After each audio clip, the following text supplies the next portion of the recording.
Proiektu handiek talde handiak eskatzen dituzte. Laboralkutzan ondo dakigu helburu garrantzitsuak lortzeko talentua eta pertsona desberdinen ahalegina batu behar direla, eta haiekin elkarlanean jarduten ikasi.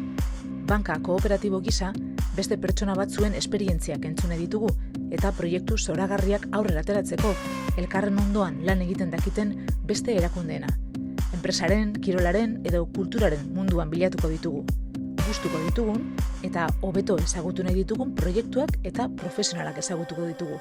Konta diezagutela zer egiten duten eta nola lortzen duten. Nik sentitu dut konfidantza hori, jendearen aldetik, maitasun hori, eta hori bada. Neurri batean errekonfortantea, askotan ordu asko eman dituzu, jende eta kolektibo eta pertsona askorekin lanean, gauzak gauzak aurrera atera nahian, batzutan lortu duzu, beste batzutan ez, baina egia da jendea oroar oso eskerronekoa izaten dela, oso eskerronekoa. Nafarroako hiri buruzagian jaio zen, Iruñako Alde Zaharreko Murruen altzoan, Arrotxapean. Ikasle zenean, 3 ikastola ezagutu zituen, Herrikoa, Paz de Ciganda eta San Fermin. Eta 3. Usue Barkosek, Nafarroako presidenta ohiak ikasi zuen leku berean alegia, lortu zuen bere lehenbiziko lana, Gasteizen Euskal Filologia bukatu eta berehala. 12 urtez jardun zuen bihotzez maite duen lan horretan, euskara irakasle, ariketa politika ateioka etorri zitzaion arte. Euskal Herria Bildu koalizioak sortu berri, partaidetza eskatu zioten eta politikagintza instituzionalean jardun du ordutik.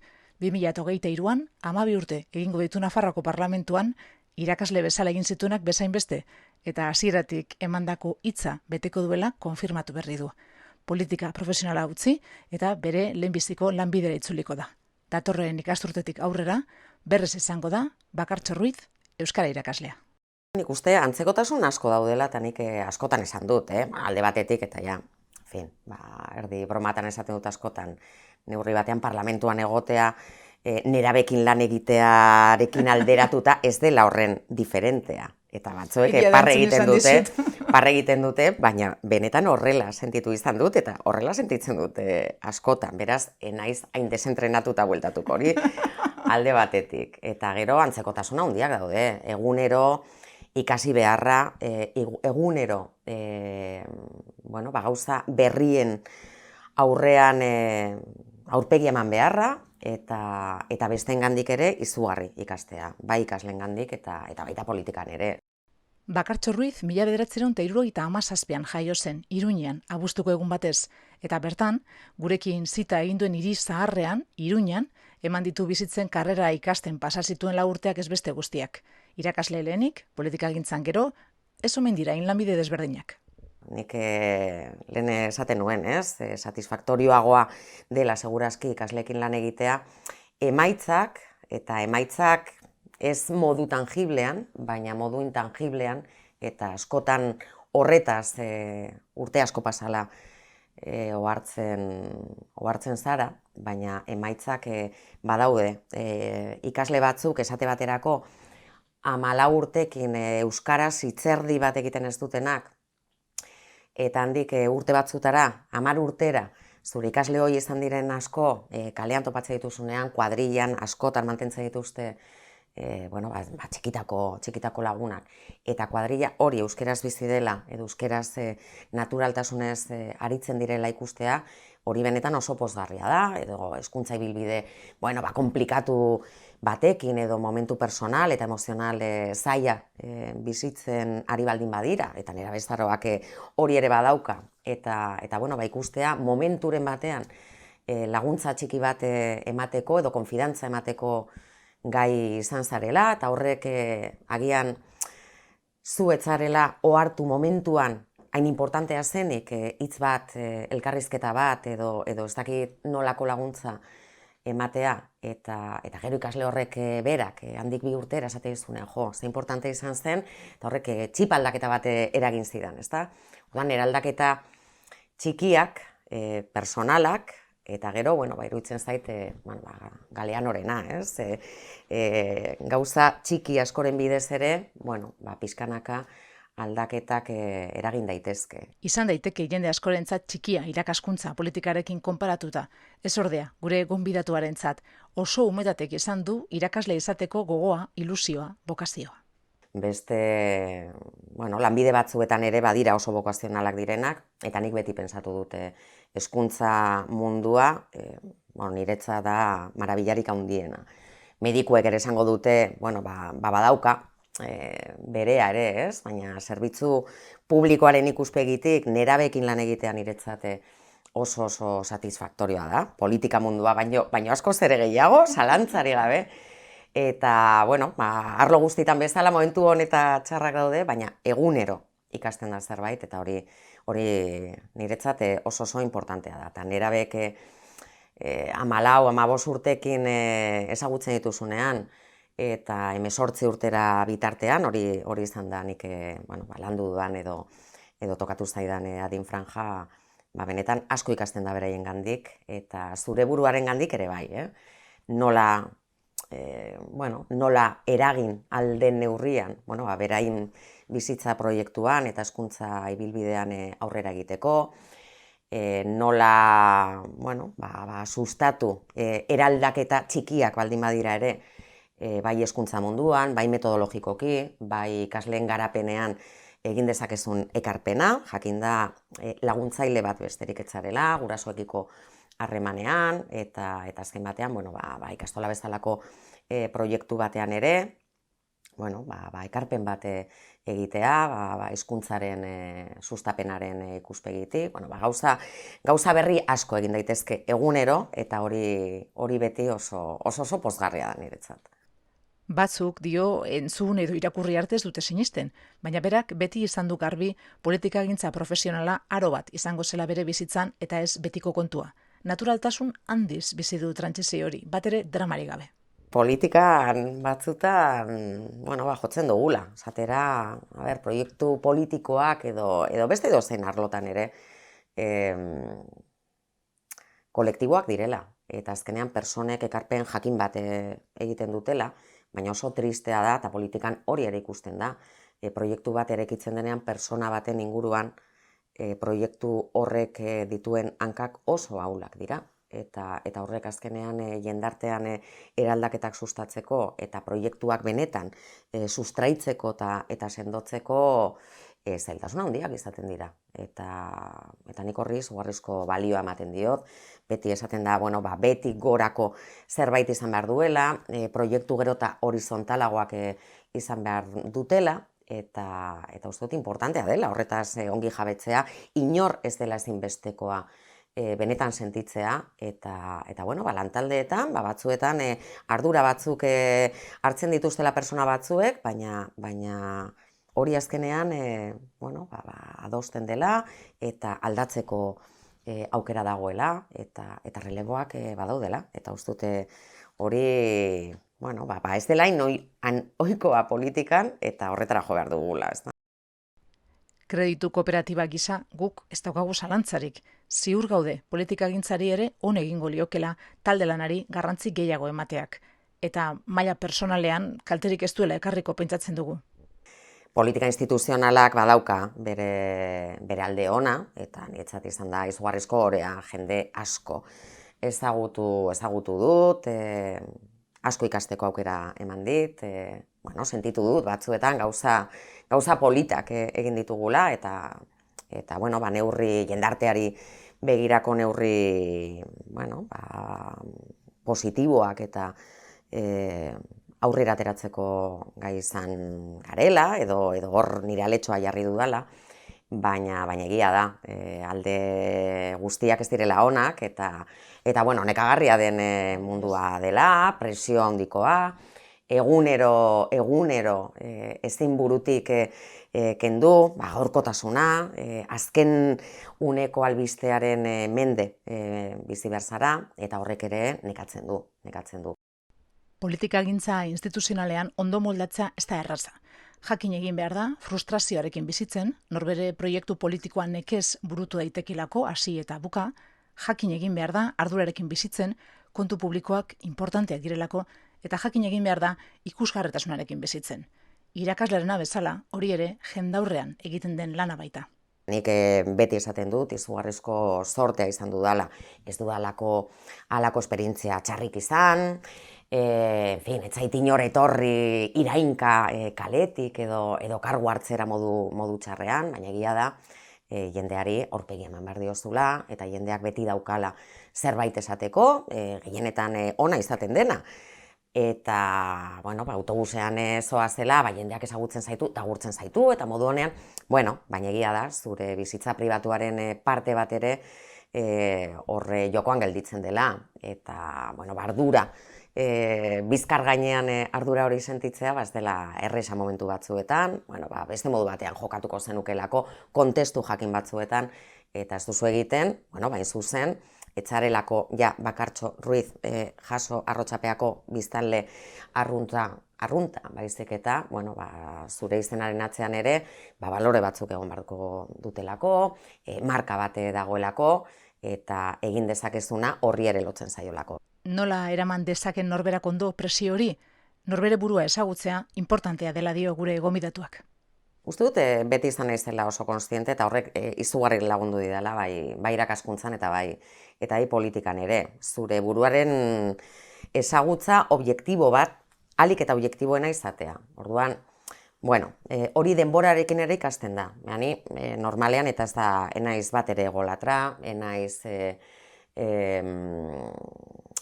dakit nola esan, enaiz bere burua inor baino bea denik sinisten duena, baina autoestima badaukat. Autoestima badaukat, eta bereziki osongi dakidalako, edo uste dudalako, nik behintzat nolako doainak ditudan, zer egiteko gai naizen, eta bereziki zertan enaizen ona, eta zer egiteko enaizen gai. Edo zer etzaidan gustatzen, edo zer kostatzen zaidan askoz ere gehiago. Orduan, zure buruarekin zintzo jokatzen baldin baduzu. Eta esan, badituzu ahulgune batzuk, badituzu indarguneak, ahulguneetan, bizitzan zehar saiatzen zara, denok saiatzen gara, hobetzen interesa baldin badugu zerbait hobetzeko, nik marrazketan oso txarra naiz, eta orduan, nire bizitzan ere ez da drama bat, ez dakit nola esan. Baina bai, interesa badaukazu gauza batzuetan hobetzen, eta gero kontziente izatea, ona naiz hainbat gauzatan, hainbat doain baditut, eta horrek laguntzen dizu aurrera egiten, eta zure buruarengan konfidantza izaten. Eta autoestima ere egunero ez dago berdin, eta hanka sartzen duzu, baina hanka sartzen duzunean ere zure burua ez flagelatzeko balio dizu, zure buruarekin ere, ariketa bat egiteko eta aurrera jarraitzeko. Eta nik suerte hori behintzat badut, eta hori importantea da. Importantea, besteak beste, badituelako politikak berezko zailtasunak edonorentzat, eta baditu zailtasun apartekoak emakumeentzat. Norberen meritu eta gaitasunei dagokionean, gizonek berezkoa duten atentzioa, aitortza, prestigioa, emakumeek lortzen dutenean, asko kostata soilik lortzen dute. Denbora gehiago behar da, eta behar dugu emakumeok kontuan hartuak izateko. Askoz ere topiko bat ematen du, baina errealitatea hori da. Askoz ere ahalegin handiagoa egin behar duzu, demostratzeko gizon bati aldez aurretik egozten zaiona. Frogarik gabe aitortzen zaio gizon bateri, eta emakume batek frogak eman behar ditu, ez? Hori da, orduan urteak pasatu behar dute normalean nolabaiteko aitortza egiteko. Eta gero, orain, sare sozialen garaian bizi gara, eta nire atentzioa izugarri ematen dit. Sare sozialetan kritika politikoa, denok jasotzen dugu, ez daukat bat ere problemarik kritikak eta kontrako iritziak jasotzeko, baina askotan iritzi horiek edo fisikoari lotuta doaz, edo irain oso matxistei lotuta doaz, eta ez dakit, jaso dezakezun politika gintzan arituta, irainik okerna baldin bada fea, horko eta horrelako hitzak jasotzea, nire gizon kideek ez dituzte horrelakoa somatzen edo jasotzen, ez da? 1978 arte emakumeek ezin zuten bere izenean kontu korronte bat sortu orduko Euskadiko kutxan. Egun, laboral kutxan gehiago dira emakume bazkideak gizonezkoak baino. Zuzendaritza postuetan bagoaz genero arrakala izten eta ia 140 dira orain emakumeak, eta gure zuzendaritza organu gorenean erdi eta erdi dira gizon eta andreak. Finantza erakunde bakarra gara estatu osoan kontseilu errektore parekidea daukana. Historiak aurrera egiten duela alegia, baita politikagintzan ere. Nafarroako parlamentua osatu zenean, adibidez, 1979an 50 legebiltzarkidetik 2 ziren emakumeak, eta egun erdia baino gehiago dira. Retrospektiba egiten baldin badugu, emakume hone parte hartze politikoan, urratsak egin dira, eta hor, ez dugu ukatuko, kuoten sistema eta zerrenda kremailerak eta paridadearen aldeko legeak ezinbestekoak izan direla, zoritxarrez, baina ezinbestekoak izan direla, eta hori gabe, ez ni eta ez momentu honetan parlamentuan dauden emakume asko, akaso, ez ginen sekula jardun honetan hariko, ezta? Baina kuoten sistemen kontrako esaten dutenak eta etorriko da edonor eta balio ez duen norbait, hori frogatu da ez dela. Baina hori gizonen kasuan beti egon dira gizonak eta inork ez du planteatu, ia balio zuten, aletzuten balio. Orduan, derrigorrez emakumeak sartu bar baldin badira, aurriritzia da, akaso ez dutela balioko. Eta bereien genitalen arabera egongo direla edo ez zerrenda batean. Bueno, nik uste, tamalez, eta nahiko nuke, alakorik ez izatea, baina tamalez, alako legeak ezinbestekoak izan dira. Emakumeon parte hartzea bermatu ahal izateko. Baina momentu horretan, eraberean, iruditzen zaite bilakaera bat ere izan dela.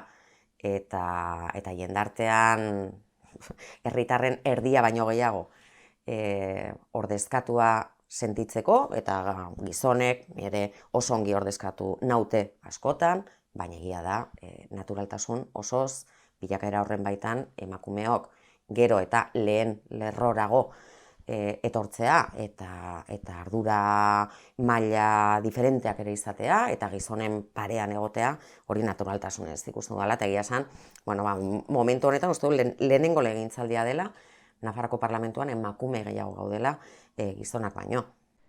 Berari, duela 12 bat urte, ez zioten dioenez aukera gehiegi eman, edo ez behintzat denbora gehiegi eman politika instituzionalera salto egin edo ez erabakitzeko. Eta akaso hobeto. Denbora askorik ez izanagatik, ez ezkoan jausteko. Eta gero denboraren retrospektiba pixka bat egiten dudanean, jakin izan banu, akaso ez ezkoa emango nuen. Eta beraz posten naiz. Baldintzarik enuela izan ez ezkoa emateko. Edo zein lanbidetan, ikasgelan, zein parlamentuan, norberak egiten duena hasi eta buka egin behar duela dio gure gonbidatuak.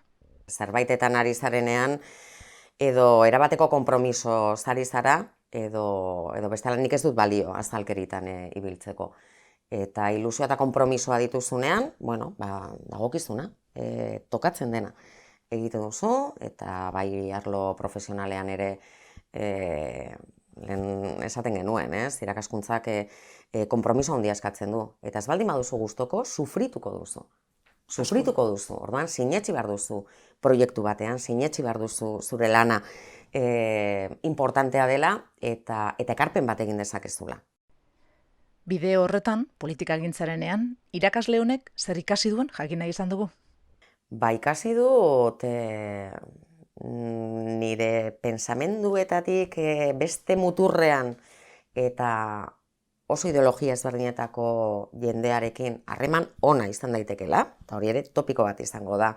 Eta batzuek segurazki ez dute erabasinetxiko, baina egia da.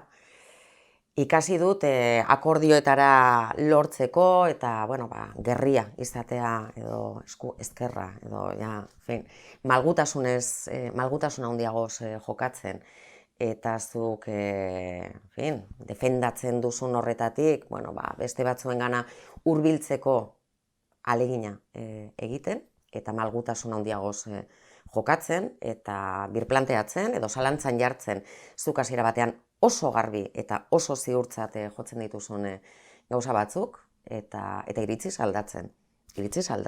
Horretan ere ikasi dut, bueno, beti lantaldean aritu izan naiz, eta ikastolan ere, lankideen eta lankidetzaren balioa eta garrantzia ezinbestekoa da eta gerikoa da, baina politikan ere, personalismoetatik urrun ibili behar dugula, eta azkenean taldeek eta gizon eta emakumez osatutako taldeok egiten dugula aurrera. Eta proiektu politikoetan, bai lankide jakin batzuekin, baina baita modu kolektiboan ere pentsatzen.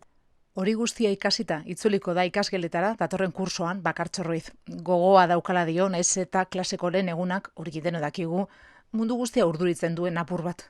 Orain bertigo pixka bat ere sentitzea, ez da txarra. Ni beti izan naiz oso temerarioa. Eta, parlamentuan ere halako aterrizaje forzoso bat egin nuen moduan, nire burua, prestatua ikusten dut, azken 12 urteko esperientzia hau pasa ondoren, nire burua gai ikusten dut edo zeri aurre egiteko, hori oso garbi daukat. Baina, bertigo pixka bat ere ematen dit, baina gogoa bai. 12 urteko esperientzia parlamentarioarekin itzuliko da Bakartxo Ruiz duela 12 urte utzitako lanera. Bertigo apur batekin, gogoz, ilusioz, edo zeri aurre egiteko sentsazioarekin dio, eta ez da jarrera txarra. Akaso ez dugu besterik esan nahi feminismoaren ikuspuntutik hitz egiten dugunean, ahalduntzeaz hitz egiten dugunean. Horixe sentitzea, erronkei aurre egiteko gai garela, taldekiden ardura konpartituz, dakiguna praktikan jarriz eta ez dakiguna ikasiz. Lezio bat aukeratu behar esatekotan, esango genuke, horixe dela irakasle honekin gaur ikasi duguna.